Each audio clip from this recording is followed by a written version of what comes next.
Good morning, my friends, and welcome to the 10-Minute Book Talk, where three best-selling authors talk all things bookish for you for 10 and short, sweet minutes every week. And today I am joined by my permanent host, the fabulous Rachel Linden, who's rocking the scarf today, Ray. I know, she has the best scarf. She really does. And normally Katherine Reay is with us, but she is working on a really big project. And so Julie Cantrell has cleverly and kindly decided to join us as our extra guest host today. So thank you, Julie, for being with us. And today, my friends, I have the privilege, the pleasure, the joy of introducing our guest, Jeffrey Blount. Jeffrey and I met not too long ago. I grabbed his book. I fell in love with this book. I have been stopping strangers on the street and telling them to read it. I have to say, I joke around a lot, but in all sincerity, powerful is a word that is overused in literature, but I am telling you, this book, Jeffrey, is powerful. Tell us the title. We can't see the title. I'm sorry. The Emancipation of Evan Walls. It is a fabulous, fabulous novel. Jeffrey, tell us a little bit about your book. Well, it begins in 1993 when Evan Walls, the main character, and his wife Izzy have just had their first child. And he should be just excited, but he's absolutely terrified. And he's terrified because he's afraid that his daughter will suffer the pain and indignities that he had to go through as a young person. And he doesn't want that. But he hasn't really shared all of this pain with his wife. And she finally says, Evan, you just have to tell me what's happening. And that's the only way I can help you help our daughter. So he takes us back to 1968. He's 10 years old. He's on the back porch surrounded by family and friends. And there's a group of African Americans talking about their plight in their hometown of Canaan, Virginia. And Evan has the notion that education, there's an inkling that comes to him from listening to the adults talk, that education is his way out of this, to rise above this. And so he makes a declaration. He stands up in front of everybody and says, I'm going to be somebody. I'm going to get an education. And I don't care if I have to go to school with white kids because integration is looming. And he ends up, that proclamation puts him on a road between two very different cultures. One that would refer to him as the uppity N-word, and how dare he thinks he's capable of competing with these white kids academically. And in 1968, a black kid wouldn't be surprised by that. But he was devastated by the reaction of his own community, who decided that his intellectual desires were color-coded white, and that if he wanted to do that, he was acting white and acting outside of his culture. So he would spend the rest of his time in that town trying to prove that he's capable on one hand, and on the other hand, trying to prove that he's actually black enough to remain part of his culture and his community. Jeffrey, I am amazed and very intrigued by all of those things I love to explore in reading and writing. I'm fascinated by systems that aim to keep us down.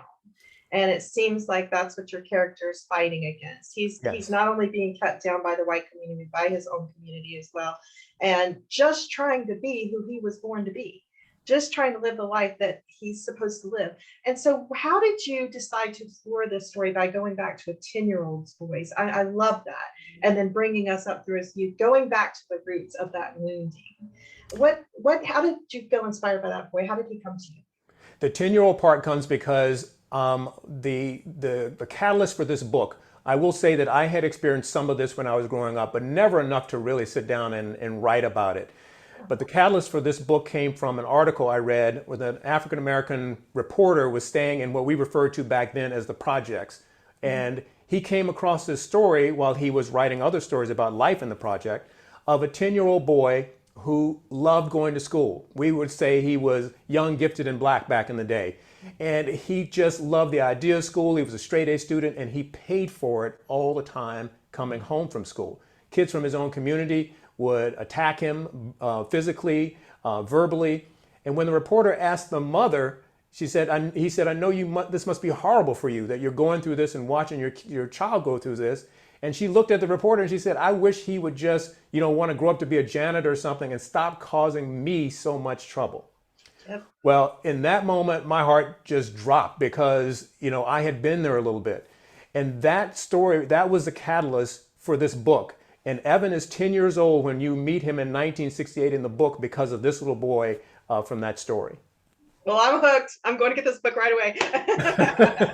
Amazing. Yeah. And I'm curious. So I haven't read it yet. Marie has been singing its praises, so it is going to go to the top of my TBR pile. Thank you, Rachel. I'm curious. I always look for the sparks of light in stories, and stories that have difficulty and challenge. And so, Evan is obviously going through so many difficult things, and yet he does have some champions. So he's got Mama Jenny and BoJack. And so, can you tell us a bit about that theme, the theme of champions, people that are for you, people that see you and champion who you are, and what you wanted to convey in the story with that?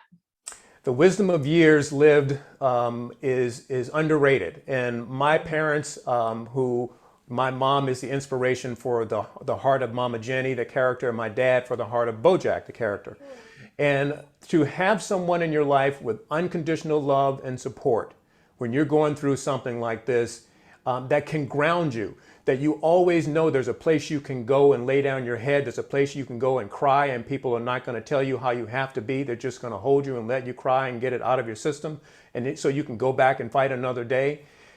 Those, without having someone else like that in your life, you really don't have a chance. And there are a couple of other characters in the book that reflect this.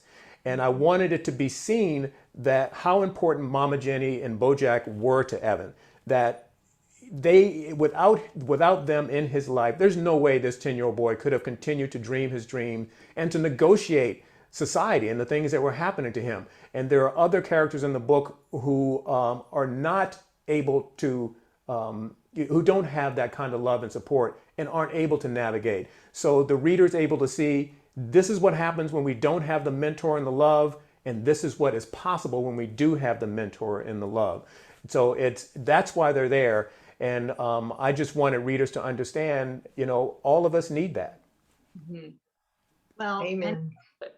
That is something that jumped out to me. Obviously, Evan's experience is very different from mine, very different from many people's, but he is so relatable. The themes in this book are so relatable because it gets down to the most basic human need, what hate does to us. Right. What hate not only does, I think, to the person who is experiencing it, but also to the person who is giving it. It disfigures us. It makes us less than we are meant to be. On the other hand, there is the power of love and how love changes us. And then just that universal need we all have for love and acceptance. So that's not a question. That's just a discussion book. And I can tell, I mean, I know you've written other things, but I just could tell almost from page one that this was the book of your heart. Yes, Absolutely. absolutely. I don't normally do this. Now, when I finish the book, I never read the acknowledgments in a novel because I want to move on. I couldn't give up reading your book. So I read the acknowledgments, and I love this little story that I found in the acknowledgments. And it says, and finally, thank you to the gentleman at the copying shop on Wisconsin Avenue across from the post office. Back in the day, before email, I handed him a 400-page manuscript in a box. He opened the box to check out the contents. He looked at the title page, looked up with a big smile on his face and said, "Is this you? You wrote this?" I told him it was definitely me. He closed the box, patted the top, and said, "We will take great care of this." He reached out and took my hand. "Thank you, sir. I hope my story finds its way to you." I would like to spend all day with you, but it's the 10-minute book. Like reflecting on this, I just know that this is the story of your heart, that it was probably years in the making. Absolutely, decades. Yeah, and I want to tie it in with the final question we have for you, and I think somehow I know the answer to all of them already. Jeffrey Blount, what is bringing you joy right now? Well, I'm so happy to be here with you guys to talk about Evan Walls, because Evan Walls is bringing me joy right now, quite a bit of it. I told this story because there are kids like Evan living today, hiding in plain sight, some of whom it's been so bad they've taken their own lives. And so this mission, this book has been a mission for me to help people see those children. And thankfully, the book has been well received. And I had the pleasure of speaking at the National Association for Gifted Children recently. Thousands of people there, all professionals who, and they read the book, and they had me there to tell them about these kids, to help them recognize these children, and to suggest ways that they could help those children. I'm going to be speaking to brightandquirky.com in their summit, 30,000 people over 100 countries, to speak about children who want to dream unencumbered and how we can help them get there. So it is amazing to me that something I sat in a room and wrote can actually affect change and make people come together and want to help the kids that I wrote about. So that is bringing me joy every day. That I receive emails and I receive requests to speak and all of those things every day for quite some time now. Evan Walls is bringing me great joy. Well, Amazing. friends, you have heard me say it before, fiction is powerful. And of all the powerful fiction I have read recently, The Emancipation of Evan Walls tops my list. Jeffrey Blount, thank you so much for joining us here on the 10-Minute Book Talk. And friends, thank you for joining us today. And we hope you'll be back next week for 10 minutes where we talk all things bookish with you. See you next week.